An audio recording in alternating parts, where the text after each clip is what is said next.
والصلاة والسلام على رسول الله وعلى آله وأصحابه أجمعين أما بعد. My respected elders and my dear brothers and sisters, I welcome all of you with the Islamic greetings. Assalamu alaikum wa rahmatullahi wa barakatuh. The topic of my talk is Rise up, O youth. My dear slaves of Allah subhanahu wa ta'ala, if Allah gives us 60 years to live, then it comes to around 22,000 days.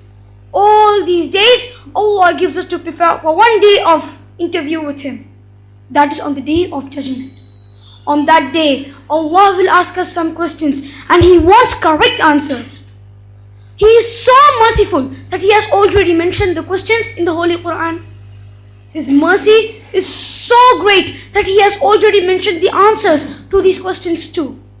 Now imagine, a student goes to write an exam. He opens the exam paper and finds the questions on one side. He also finds the answers to these questions on the other side.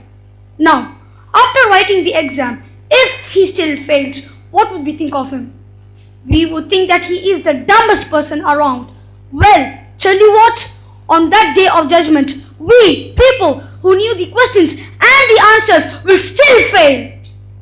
That is why it is important to prove ourselves before we be the dumbest of the people. Youth is the prime time of our life.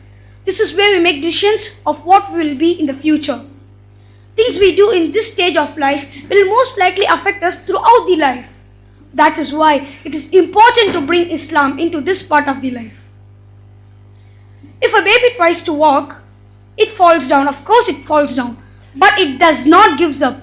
It gets up and starts to walk again. Similarly, we should not give up while trying to practice Islam.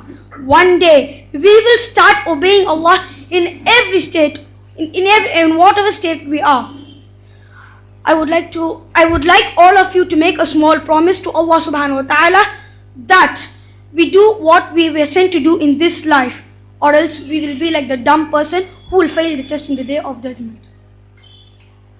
In order to achieve this, we have to be engaged in a struggle, and we also have to develop habits which will draw us closer to Allah subhanahu wa ta'ala.